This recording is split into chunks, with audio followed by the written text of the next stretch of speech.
coming to listen to this little webinar about Shakespeare and as a kind of introduction to some aspects of the course English here at Cambridge. My name's Raphael Lyne. I'm Professor of Renaissance Literature, and that means that I study and teach literature in the 16th and 17th centuries, and Shakespeare is right in the middle of that time period, and I spent lots of my time working and teaching Shakespeare.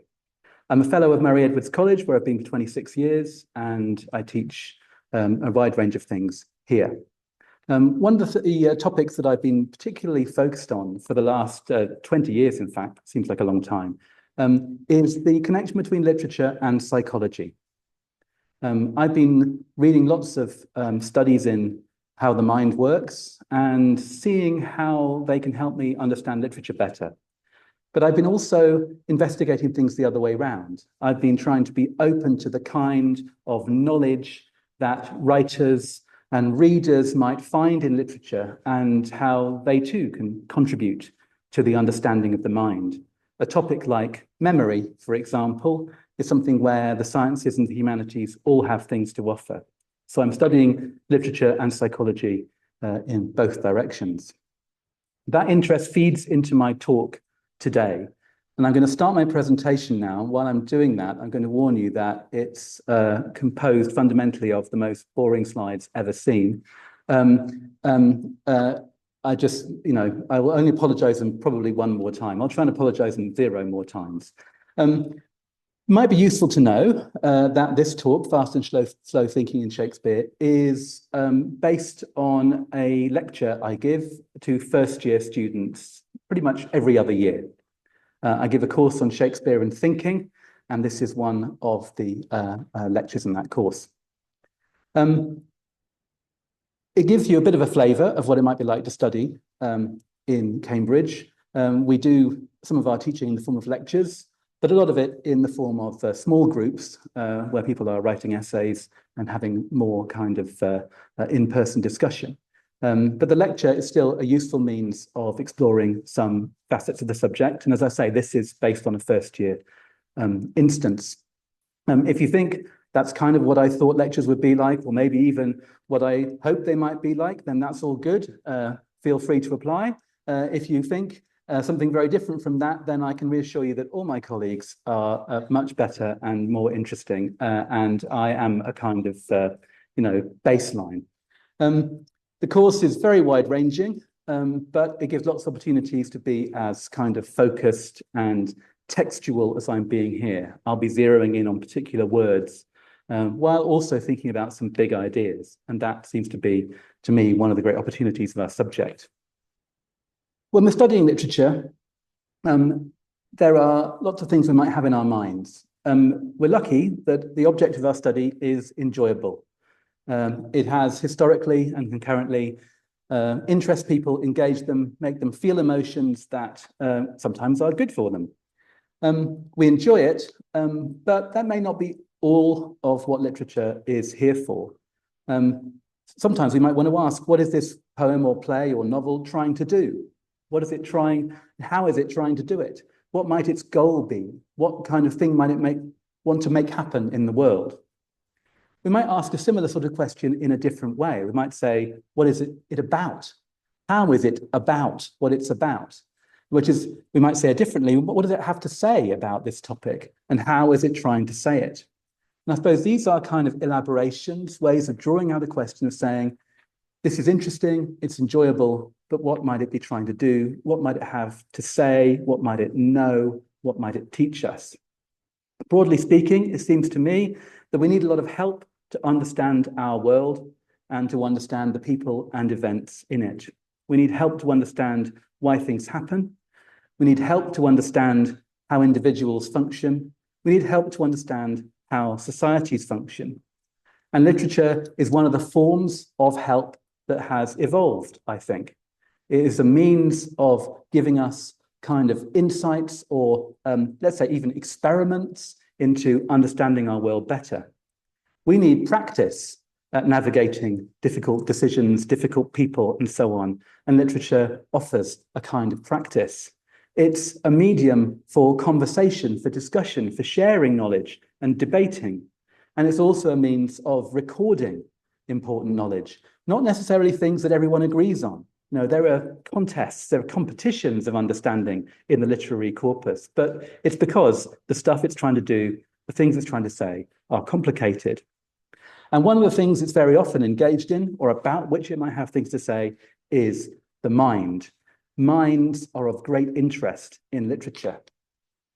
And literature shows us minds at work over and over again, in different ways, with different kind of levels of exposure, different means of finding access to the mind. It shows us minds at work. It also comes from minds at work. So as we are thinking about what is being said about a literary character, we're also interested in what might have gone on in the creation of this work. So literature and the mind are very entwined, I think. Now, in a play, like a Shakespeare play, the ones I'm going to touch on, well, I won't only talk about plays, we might feel that characters are doing something like thinking. It might be intuitive for us to say, this character does this because they think this, or they say this as an expression of their thought. And that intuition, I think, is a sound one. Not much we can do about it. We attribute thoughts to characters, although we need to be a bit careful, because characters evidently, don't have minds. They don't think. All of this is happening in, well, a kind of nothing that is below the surface. So we need to be careful with what evidence we take as signs of thinking. Is it carried by what characters say? Or do we infer at times that what characters saying is not what they're thinking at all, because they're lying, because they're deluded, or because they don't know what they think, but are saying things nonetheless? Sometimes we might infer some thinking from a character acting in a certain way, or indeed we might infer a kind of thinking from silence. I mean, silence is an interesting kind of evidence of thinking. Sometimes people fall silent because they are deep in thought, but as a kind of evidence in literature, it's also a sort of nothing. So finding where the thinking is and understanding what it might be is not straightforward. It's very, very interesting. The particular topic I'm kind of zooming in on now is on the speed of thought. Sometimes thought can feel very slow to us. We are solving a complex problem, deliberating, agonizing, or whatever. And sometimes we find thought to be very quick. We're impulsive, we decide quickly, we know things immediately. A memory, for example, can be searched out over time, or it can just occur to us. It can be there even when we don't want it. It can arrive in less than no time at all. So the pace of thought seems to me like an interesting sort of topic. And it's one that has an interesting relationship, I think, to literary representation, because something like poetry can give shape and pace to thought. Poetry can speed things up. Poetry can slow things down. Poetry can give things beginnings and middles and ends. Some of those can feel intuitive, like this is really how thinking works. Some of the time it will seem too formal or forced or too broken up. So literary form is a way of getting us into faster and slower thinking. In Shakespeare, for example, a very famous technique is the technique of the soliloquy. A character stands on their own and talks. And some soliloquies really do feel like and are often taken to be a kind of representation of deep inward thought. Sometimes soliloquies seem more like someone talking to themselves, which is not the same thing, I think. Sometimes soliloquies seem to be someone talking to the audience, or indeed talking to some kind of imaginary conversational partner. Soliloquies aren't all one kind of thing. But one important thing about them is that, they can, at times, seem to be revealing what a character's innermost thoughts, motives, intentions, and so on are. Are they fast or are they slow? This, I find, a constantly engaging question, because I think the answer is sometimes a bit of both in a way that might be very revealing on how humans function, something I'll come to in more in a minute. A soliloquy might last what seems like quite a long time to have a single character talking on their own on a stage. It's quite a commitment of stage time. And sometimes as a soliloquy, it can seem like it's representing a whole long, a whole night of turmoil, a whole long process of puzzling through a difficult issue. But sometimes a soliloquy might seem like it's a kind of hyper-expanded, very short moment of thought. It's a way of kind of drawing out something which happened in a complex, tortured instant, but can be spoken out at length. So I think soliloquies tend to feel like slowing things down, but they aren't only about slowing down. Sometimes, as I say, it can feel like a soliloquy is a kind of moment that's been extended at great length.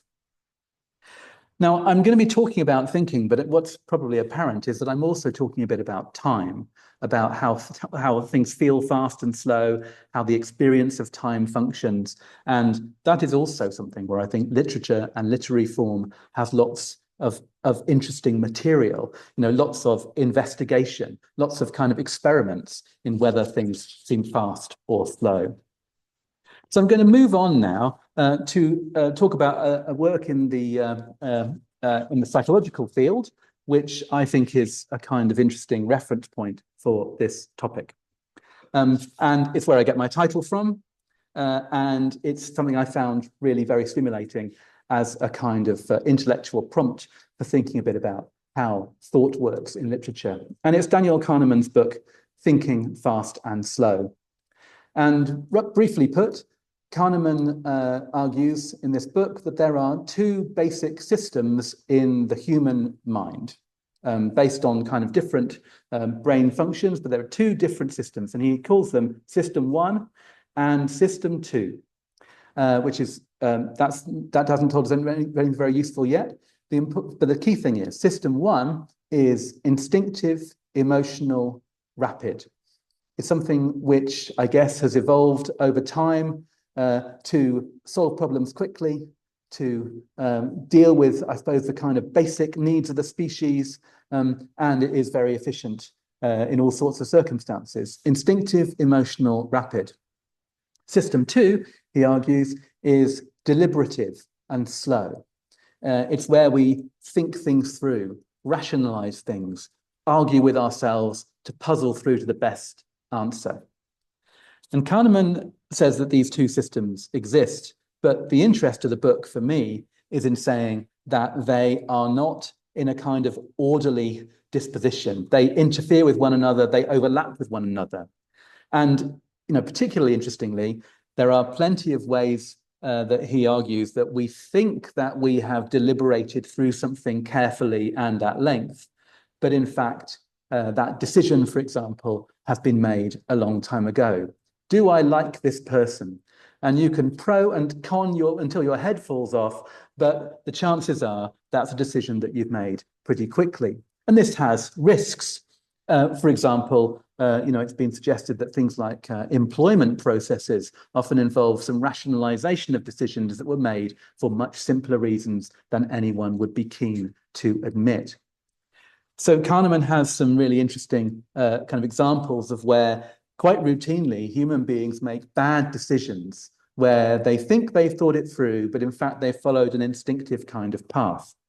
And he won the Nobel Prize for economics. There isn't one for psychology, but he didn't win a neuroscience prize or anything. He won it for economics because it was such a revelation to economists to think that they should base their models of how economies works not on humans being rational and sensible and making the thoughtful decision, but on human beings, in fact, following some fallacies very often, but being really, unable to stop themselves doing so.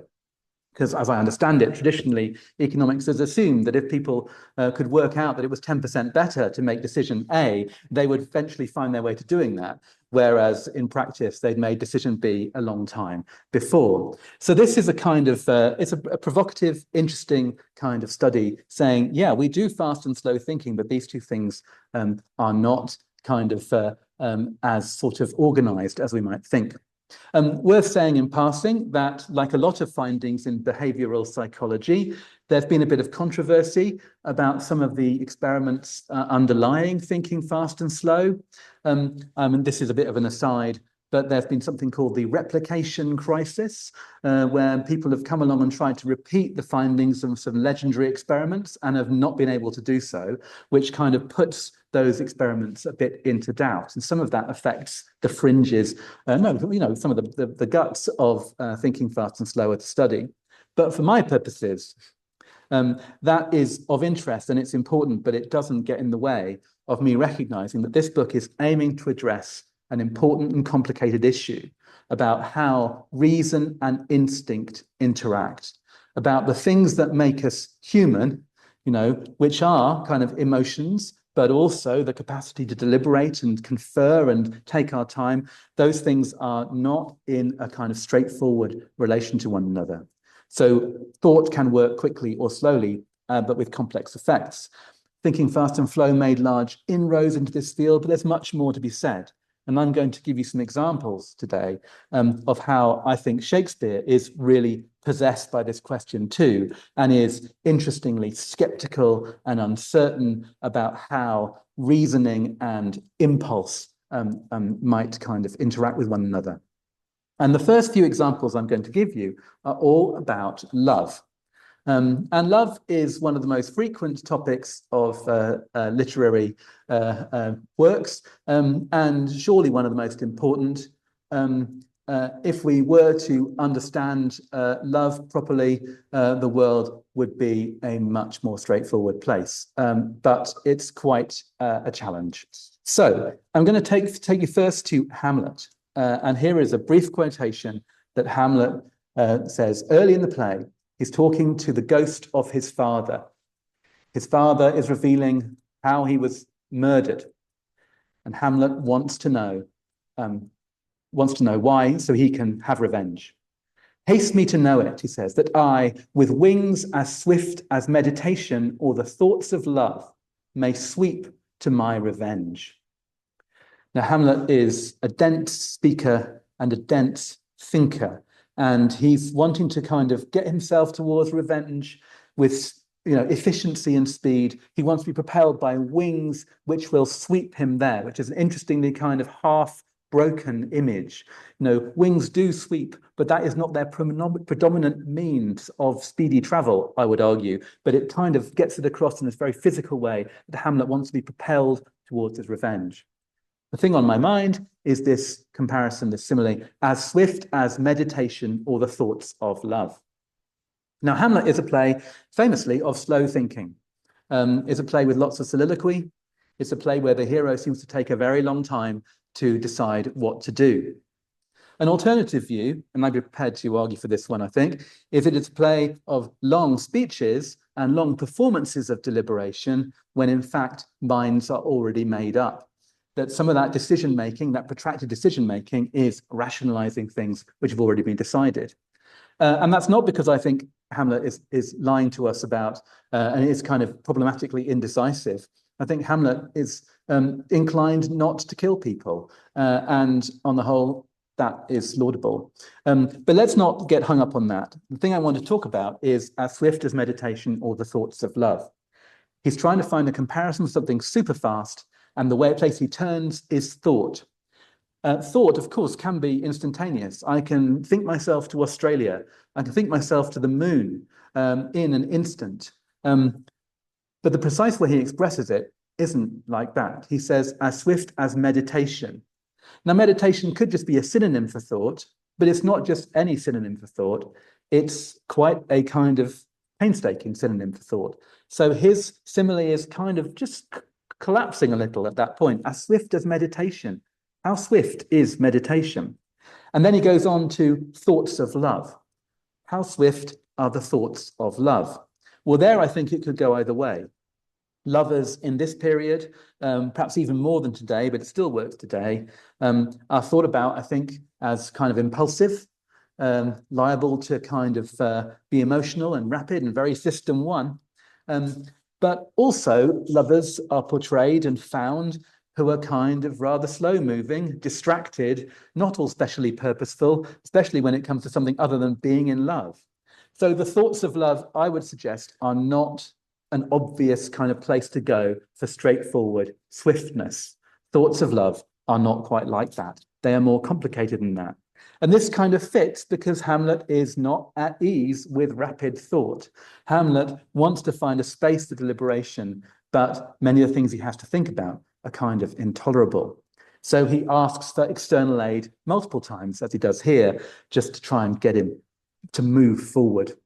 So this is early in the play, but we'll see many other examples in the play of how deliberation and decision-making are these extraordinary, complicated things. Now, I'm going to go on to more examples, and we'll probably run out of time before I've done them all, but that probably won't bother you as much as it bothers me. But let me go on to a sonnet. So not a character in a play now, but a poem, a very different environment for thought and time. And I don't want to spend too much time on this, but I need to kind of capture some things about it. Sonnets are very often poems about love. They are expressions of love, so they can be passionate, but also sonnets very often, and this is true of Shakespeare's sonnets, capture a kind of in-between point where the suitor is not having a lot of success. Sonnets are often frustrated. Sonnets are a bit kind of in a state of delay. They are not kind of, yay, love's here and I'm on my way. They are often kind of caught in a bit of a temporal loop. And the form of the sonnet, 14 lines long, strung together in sequences, as in Shakespeare, 154 of them, is kind of perfect to sort of do this kind of loop of impulsiveness, but also static quality. This poem in particular evokes slow thought. And the speaker is talking about remembering all the sad stories of the past, all the things that he's lost, the people he's lost, and the loves that have gone. When to the sessions of sweet silent thought, so sessions mean it's a kind of legal proceedings, there's a legal metaphor here. When to the sessions of sweet silent thought, I summon up remembrance of things past. I sigh the lack of many a thing I sought, and with old woes, new wail my dear time's waste. Now, what I'm going to try and do as I read it out is not overdo, but it's kind of hard not to overdo it, the many kind of long vowels in the monosyllables, the single syllable words in this. Old woes, new wail. I sigh the lack of this, sigh is pretty much onomatopoeia here. But this is a way, I think, of performing a kind of slowed down thought. I mean, honestly, I think that it's kind of serious and truthful about what it's like to live in the past, but it's also kind of overdone, verging on comic. It's really poised in kind of saying, look at this kind of deep moment, but also look at this kind of strange state. Then can I drown an eye with tears, unused to flow, for precious friends hid in death's dateless night. So death lasts forever. And weep afresh love's long since cancelled woe, second appearance of woe, not the last. And moan the expense. I mean, and there's a reason why you say woe to slow a horse down. It's a very slowing kind of thing. And moan the expense of many a vanished sight. Then can I grieve at grievances foregone, and heavily from woe to woe tell over, collapsed into one syllable, but then expanded into a long moany noise, the sad account of fore bemoaned moan, which I knew pay as if not paid before. So there is a kind of pain, but also surely a kind of pleasure in sweet, silent thought, the deliberation, the wallowing, the past. But in the last two lines, the couplet of the sonnet, as so often, the thing changes. And the young man to whom the sonnets are addressed is suddenly in mind. But if the while I think on thee, dear friend, all losses are restored and sorrows end. And it seems in keeping with the language of it, but also with what it's saying, evidently, to feel a kind of speeding up there. All that kind of wallowing the past is one kind of thing, but the present is energetic, it's now, and it is alive, it's lively. So what this sonnet has done is kind of done the thoughts of love at two paces, the slow kind of deliberation, enjoying the wallowing, and then a kind of rapid, passionate liveliness.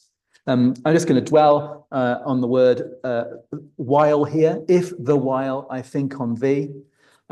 I spent a happy 15 minutes before I came here just checking the Oxford English Dictionary on the word while, and I emerged thinking that the Oxford English Dictionary, great, but Shakespeare's even greater. If the while I think on thee, the while as a kind of sort of adverbial phrase means something like meanwhile. If meanwhile I think on thee, but I don't think it seems like it can't mean, but if while I'm doing all this slow thinking, at the same time I think of you. So it's a kind of meanwhile after that first section. It's a kind of special meaning of the while that isn't actually, I think, easy to kind of capture. I might just mean next, then, now, something like that. I think that what I like about it is it seems a little bit casual. It's like having been measuring time so meticulously for 12 lines, the while just kind of says, now or thereabouts, then or thereabouts, I think on thee, and all that time doesn't matter as much. So here is a sonnet doing thoughts of love. Now back to a play to look at a character doing some thoughts of love. Twelfth Night is the play I'm going to turn to. Shakespeare's comedies, I think, are really serious, important plays. They can seem lighter to us than the tragedies and the histories, but they are about how characters find happiness and the strange and difficult ways they get there.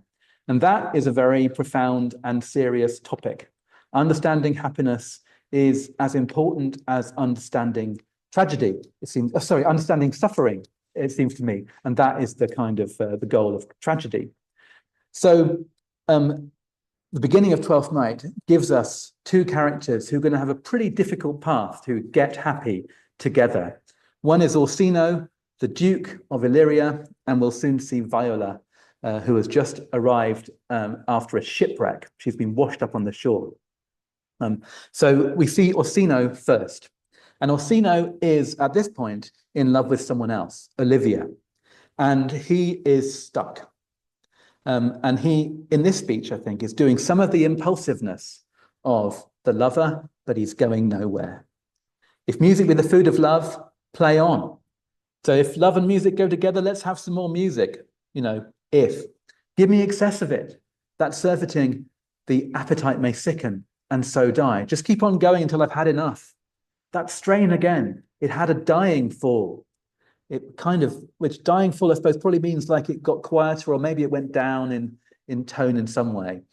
Oh, it came o'er my ear like a sweet sound that breathes upon a bank of violence, stealing and giving odour. Enough, no more. 'Tis not so sweet now as it was before. O spirit of love, how quick and fresh art thou, that notwithstanding thy capacity receiveth as the sea, naught enters there, of what validity and pitch soe'er, but falls into abatement and low price, even in a minute. So full of shapes is fancy, that it alone is high fantastical. Sorry, I really meant to stop at some point and explain what I'd been going on, but I couldn't stop myself. The speech is so brilliant. Sorry, it's just one of my faves. But one of the things I think is great about it is that it is doing it's doing several things at once. Orsino is characterizing himself as someone who is in love, and that being in love means that your mind is skittish, it's distracted. So he is hears this nice music and it's all lovely, but then he tires of it, and that's the way things are, as it says at the end. Love is like a sea, everything that enters it then kind of sinks. It gets kind of spoiled by it. Love is all about love, and everything else just feels a bit kind of cloying. So in his mind, I think, there's a kind of liveliness in this state, but actually he's kind of stuck, that this is a sort of circular situation. He is just kind of in repeating cycles, as is revealed by, I think, a nice little exchange that follows immediately after. His friend Curio says, "Will you go hunt, my lord?" And the standard diversion of dukes is to go for a hunt, and some of them loved it.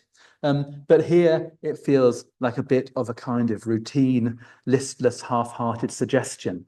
What, Curio? Which I suppose might mean what? As in, what should we go hunt? Or just, what are you saying? But let's take it to you say, what shall we go and hunt? And Curio has an answer: the hart.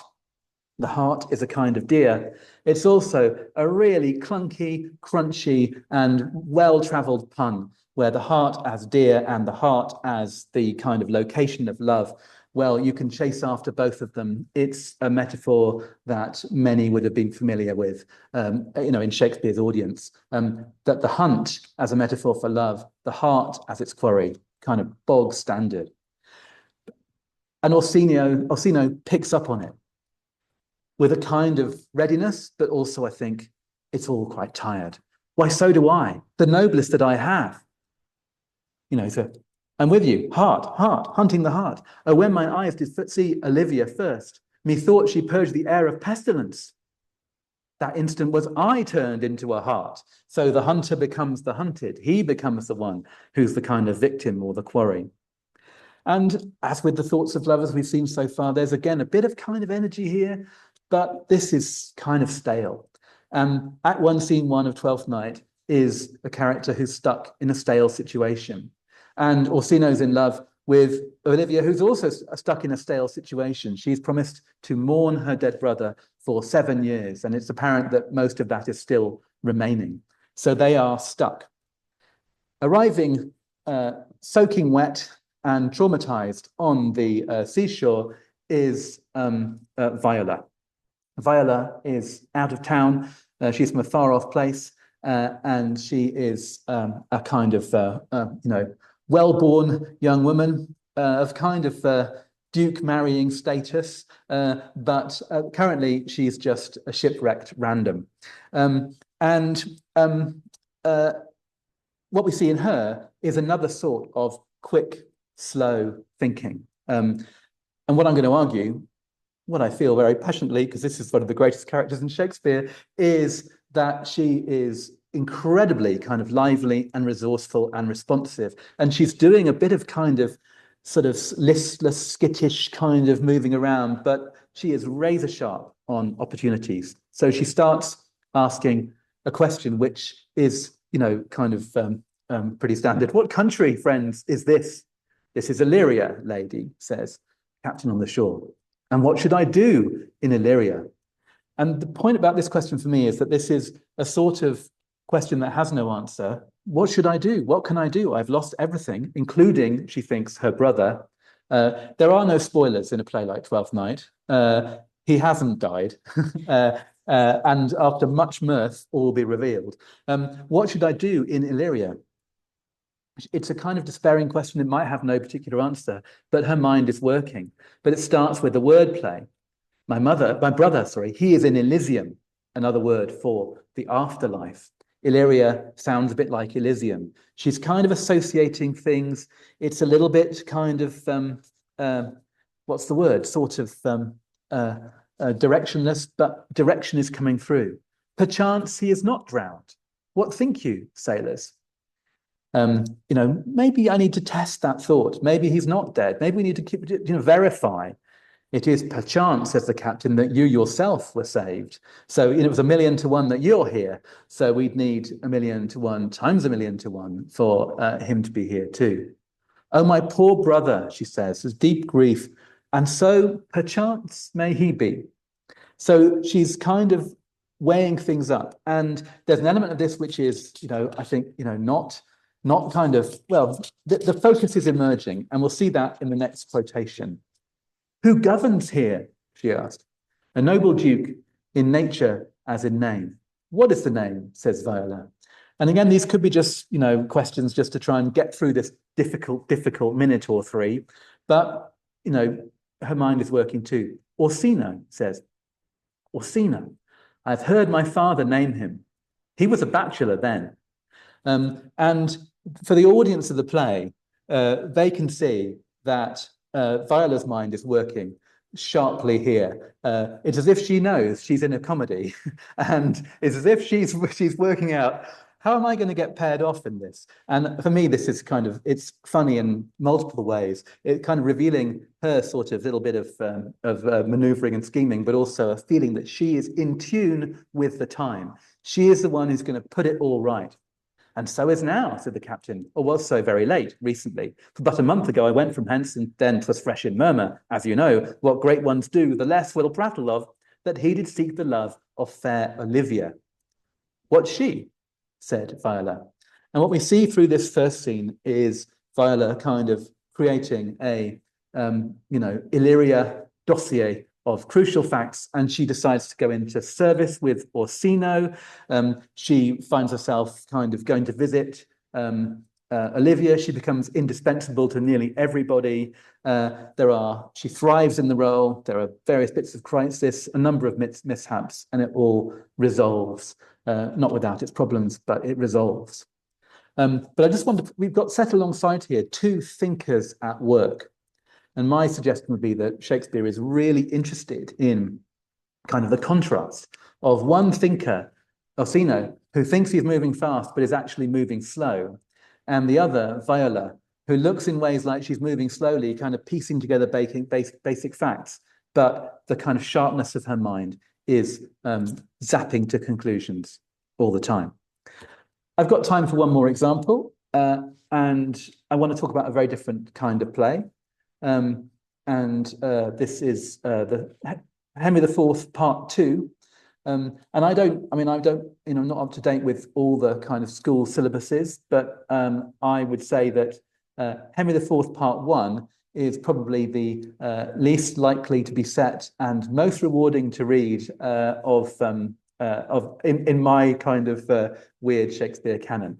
Henry IV Part 1 has a bit of everything in it, basically. Henry IV Part 2 is a dazzling achievement because it does the same things as Henry IV Part 1 again, and they're all just a little bit less funny and a little bit less exciting, but that makes the play kind of deeper in its own way.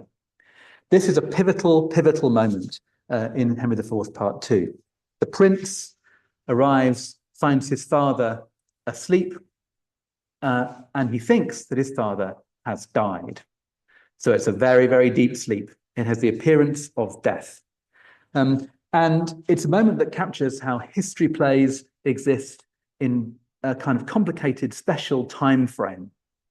They're telling us stories on a long kind of chronicle trajectory, story of dynasties where this prince is the son of a king who usurped the throne from King Richard II, who descended from his grandfather, and Henry V will die young, and what follows, this is the prince will become Henry V, he will die young, and it will, it's part of a long history which the audience kind of specifically or generally knows. And so we get a sense of big time trajectories feeding in to this moment. But also the plays depict crisis on kind of specific occasion. So this is something with a long trajectory that is also happening fast in the moment. So it's an interesting kind of case of slow and fast, and the prince gets it. My gracious lord, he says, my father, this sleep is sound indeed. This is a sleep that from this golden wriggle, that's a crown, hath divorced so many English kings. So he can see the big picture. Thy due from me is tears and heavy sorrows of the blood, which nature, love, and filial tenderness shall, O dear father, pay thee plenteously. So the duration of this moment's consequences will be long. My due from this is this imperial crown, which, as immediate as thy place and blood, derives itself to me. So the crown is there, and the passing on of the crown will mean he is the king. And this is a very fraught moment. You know, he's been waiting for it a long time. There has been quite a lot of contention between prince and king, but here is the crown. Lo, here it sits, which God shall guard, and puts the world's whole strength into one giant arm. It shall not force this lineal honour from me. This from thee will I to mine leave, as 'tis left to me. So he's now talking about lineal honour, the thing that means that the crown goes from the right person to the right person to the right person, and whatever the complexities of the usurping father, the son is going to do the lineal honour. But lo, here it sits is a very kind of present way of thinking. You know, the object is quite small. The significance it carries is large.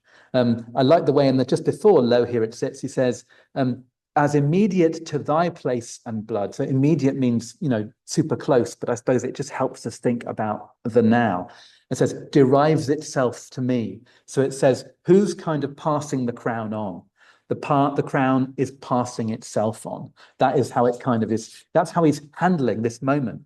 And what happens next is that the prince takes the crown, and the father wakes up and is really angry. He's angry because he thinks the prince has been incredibly hasty. You know, and the father says, you know, you couldn't wait, could you? You could not wait. You know, and you grabbed the crown at the first second you could have. I wasn't even dead. And it's a really painful moment of father and son angst.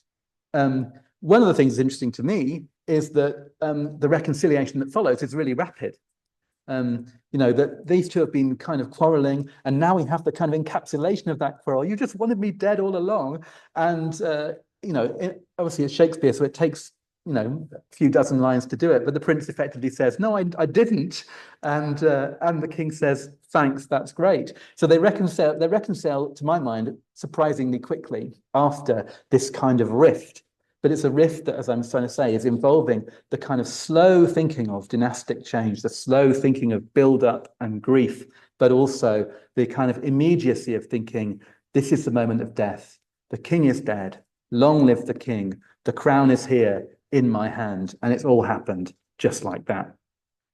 Now, we moved on from love, which is a great location for thinking about fast and slow thinking, to history, which is also a great location. What I've tried to do is to kind of draw in quite a few different sorts of example. The purpose of doing this in the lecture that this is based on is not because I think that I expect students to go and kind of study Hamlet on fast and slow thinking, or to study the history plays.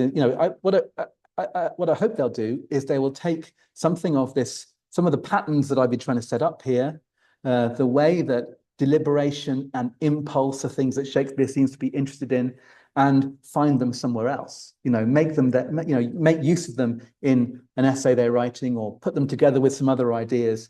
You know, I'm trying to kind of sketch out a range of possibilities, not because I want anyone to memorize these examples, but because I want, you know, I'm hoping that they will do something with them separately. So that's why I'm kind of why I would normally kind of range around, why I would say this has a form in comedy, it has a form in tragedy, it has a form in poetry, it has a form in history too, and that maybe one of those will take root somewhere. So just a little sum up of what I've been talking about. These are the same topics that were there in the slide earlier, in fact. I'm just interested in the kind of signs of thinking in characters. I haven't dwelled on that particularly. I've just kind of gone with the intuition that these speeches kind of reveal thought, but it is worth kind of sometimes being skeptical, as I have at times, that what characters say is what they think. And sometimes unsaid things might be, we might need to attend to them carefully. But broadly speaking, I'm interested in the idea of fast and slow thinking, prompted by Daniel Kahneman's kind of provocative way of thinking about how we're not as good as we think we are at separating impulsive, instinctive thought, which is really important at all sorts of times. But, you know, a lot of the time we think we're doing better than that with our deliberations, but we really might not be. And I've tried to suggest that literature, literary form, poetry, characters in action, minds at work might be an interesting way of generating exciting examples of this in practice, in situations that you can't recreate in a lab, and yet are the most important situations that apply to us all.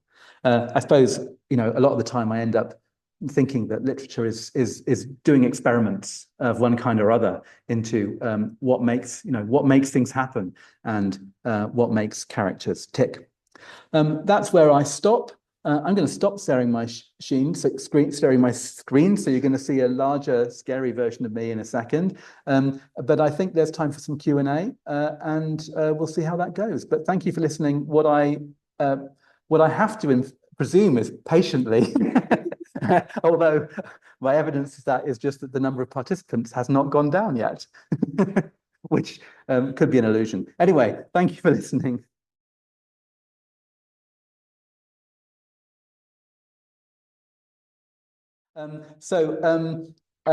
First question is it makes a comparison with Othello, which is a great play to pursue these kinds of things in, a play of kind of some visible processes, but also some things that are happening strangely quickly. I think it's a really good test case for some of this, because I don't know if it's not clear to me at all whether Iago, there's a kind of scene where Iago turns Othello's mind.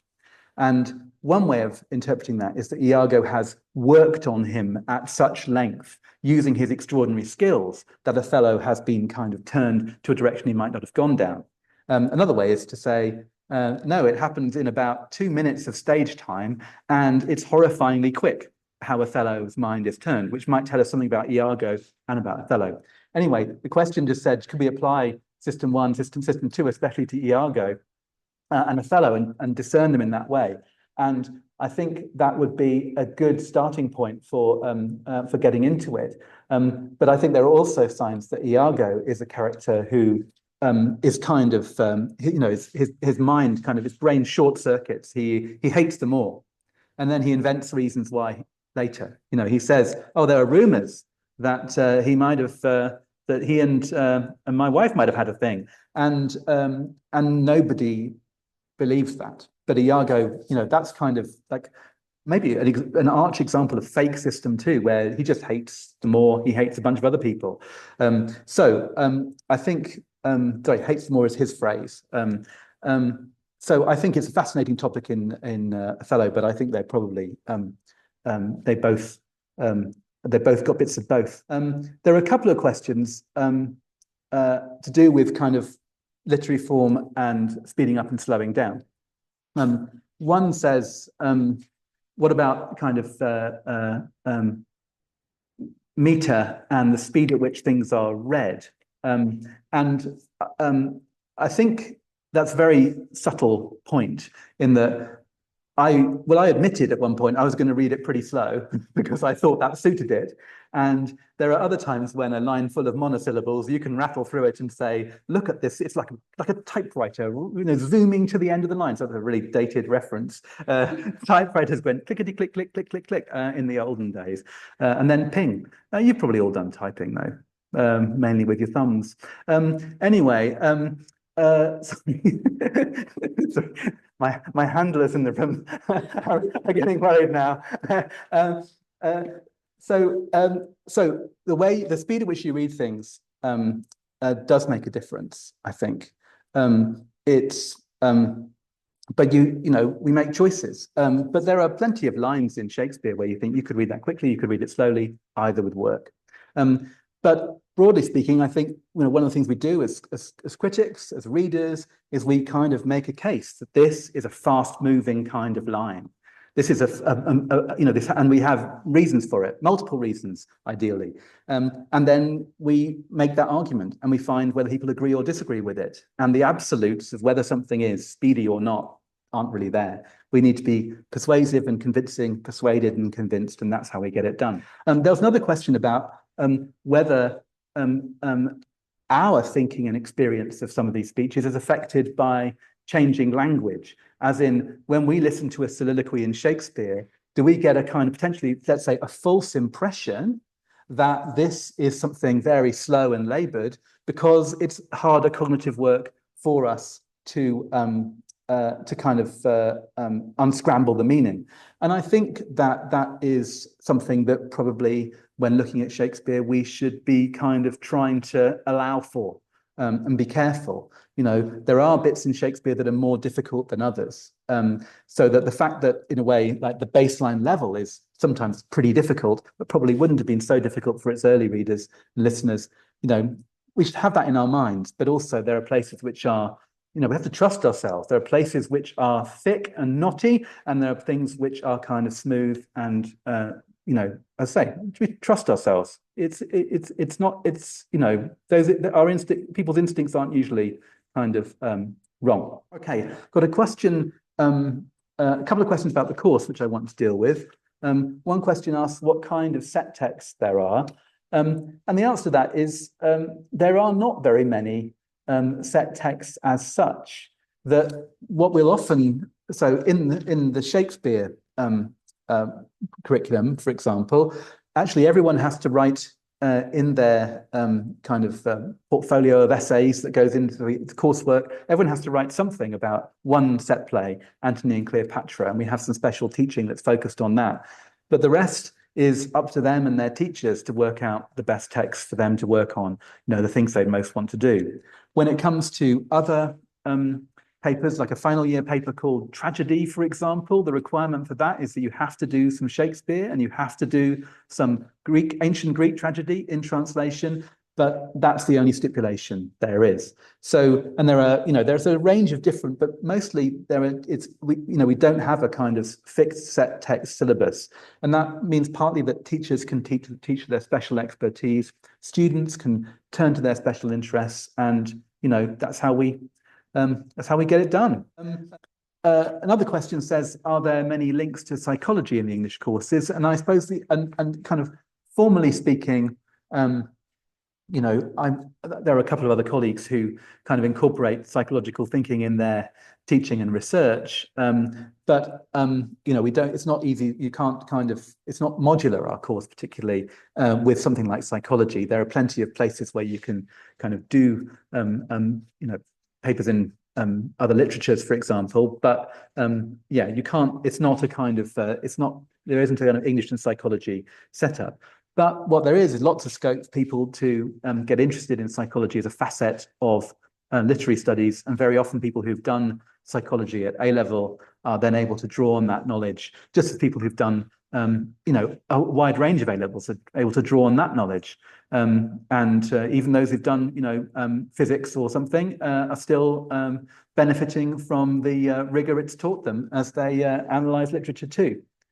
Someone's brought up is whether Shakespeare has a judgment about whether kind of fast or slow thinking, deliberation or impulse is better.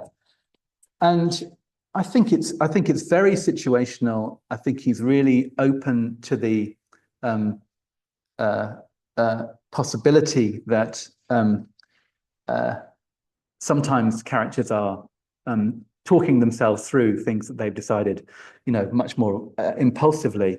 But I think the consideration for learning, for reflection, is a kind of prized one in Shakespeare. But there are also characters who, you know, should have followed their impulses, you know, in some way or other. So I think Shakespeare is pretty neutral, but not someone. But you know, I think on the whole, yeah, I think I feel like I'm, you know, I revere Shakespeare, so he must be a defender of deliberation to some extent, because I think it's kind of important. Another question about Merchant of Venice here as a possible kind of instance. Portia and fast and slow thinking. I mean, I think the question mentions the courtroom scene as a place where Portia is kind of doing some maneuvering. So are others there. You know, she comes up with a very clever legal argument, but she's also speaking to a legal framework that really is ready to find against Shylock. and in Antonio's favor. So the whole of that scene is, and maybe to an audience too, the whole of that scene is kind of tilted towards wanting to avoid the death penalty in effect. A good place at the other end of the play to look might be the scene of the three caskets, where Portia, in some ways, seems to be kind of at the whim of this odd plan laid by her father, but there are ways in which she might seem to be exerting quite a bit of influence over it, and people get quite interested in the way that she seems to kind of guide Bassanio towards the right casket. I mean, there are many layers of inevitability that he chooses that one, but it feels like, you know, Portia's got a plan there. So there's a kind of element, but then, you know, it could be a plan that went, you know, relatively impulsively, that guy, rather than, you know, so it's a very interesting case. How would you include it in an essay is one question. And my answer to that would be, start with detail. Start with a moment, you know, where you think something's going on here, which is not quite, you know, not easy to resolve, and it feels like something's happening too quickly or too slowly, and try and, you know, let that be the provocation, rather than kind of starting, I want to set out today and look for this stuff. You know, I mean, my kind of at one point, I kind of described my own method of sort of writing about Shakespeare was to kind of read until I found something strange and then try and think about why it was done that way. The presumption being that Shakespeare, you know, probably included strange things for a reason, and that they might be where some of the interest is. But I mean, that's maybe a flippant way of describing a method. But I think how to kind of make things thrive in essays is to be driven by detail, I'd have thought. Another question says, do you think we should think literally about the fact that characters are created and exist at the hands of the creator? Do we think it damages their characters and attentions? And that's so is, you know, when we kind of talk about characters thinking, we give them some autonomy, we kind of treat them like they have a kind of life. Are we doing something wrong? Are we missing the fact that they are kind of, you know, puppets, but without, you know, strings or hands, or kind of that, you know, they're kind of disembodied, alienated puppets. I think that this is a rich and complicated question, but on the whole, the intuition that people have that they can get to know characters and that they can kind of like them or fear for them or whatever is pretty deep set in how, you know, we operate as human beings, and if our instincts are to kind of think of characters as having a sort of life, and think of, you know, poems as having a sort of life, I'm kind of down with that. But there are times, of course, and this will vary case by case, where we need to think this character is a mouthpiece or a smokescreen or a device, and some are more devicey than others. Even in Shakespeare plays, there are characters who are performing functions and others who are not, who don't fit those functions well at all. That's a good way of thinking about Hamlet. You know, he's performing the function of a revenger, but he is really unhappy in that role. Question, how would I apply this to Coriolanus? Great question. I think that would be a really good play to do this. The Romans like to talk through what's happened, you know, what's going on. But there are places where we see kind of loyalties kind of cutting through that, and Coriolanus has instincts, and you know, and is very impulsive. The interesting characters maybe to focus on might be the tribunes, who are, you know, really interesting political innovations. This is an important play for politics. The Roman people got representation now. You know, it's quite historic in that respect. But these tribunes are maneuvering, and they have some pretty kind of basic loyalties they're trying to obey. So Coriolanus would be interesting. I would look at the tribunes. Someone asked, what makes characters so kind of, what makes Viola so special? And I think it's, you know, it's kind of just this sort of extreme resourcefulness and with just the right dose of vulnerability. She has that in common with Rosalind in As You Like It, I think. These are extraordinarily resourceful figures, but they're also kind of get themselves into traps. A question about Macbeth, about Lady Macbeth and fast and slow thinking. Wow, yes. I mean, I think the interesting thing that I would follow up in Macbeth maybe is them thinking as a couple, just the way that that's interactive, and that they do some kind of, they work through things together, but also things kind of pass between them.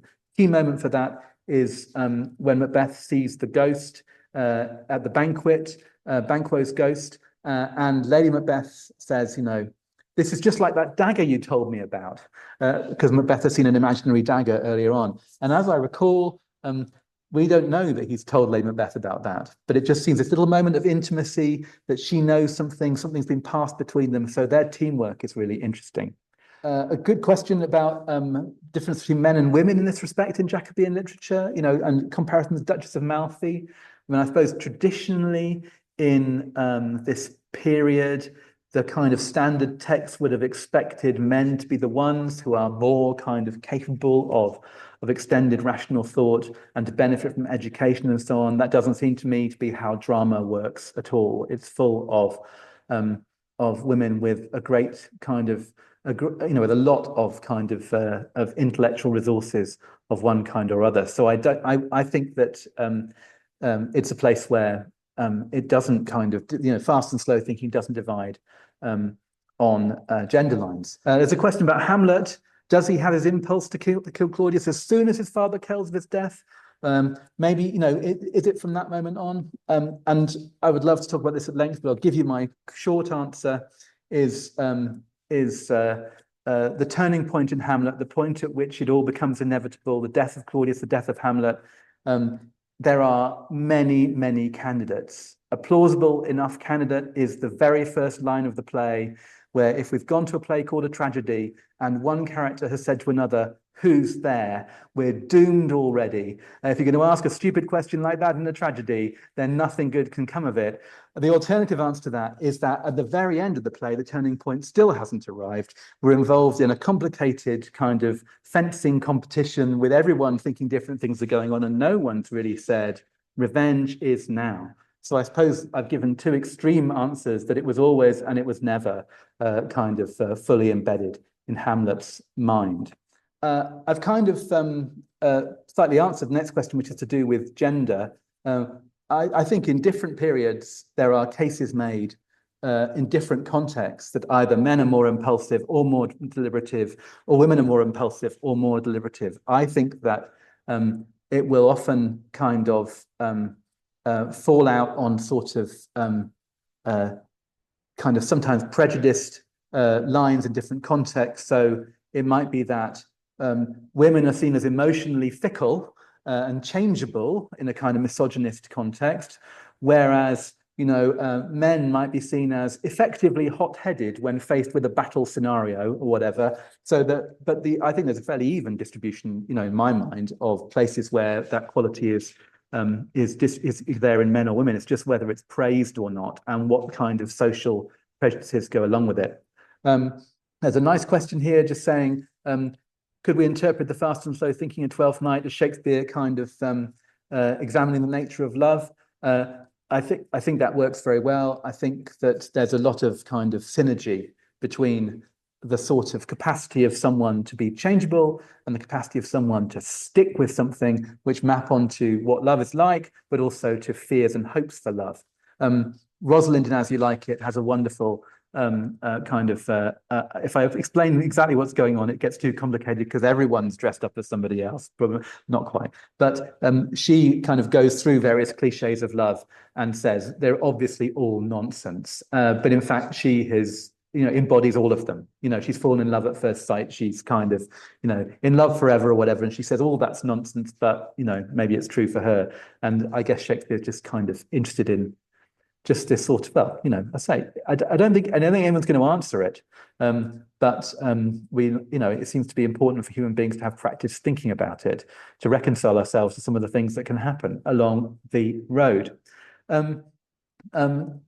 I think there's a question here about Hamlet that I've kind of already gestured at, about whether Hamlet is kind of is immediately kind of drawn to revenge. I suppose one little twist, or whether he does deliberate. I think it's absolutely the heart of the play. It's the heart of its morals. You know, how quickly should one decide to kill? It's the heart of its kind of it's in relations to other literature. Other revenge is such an important motif in tragedy, and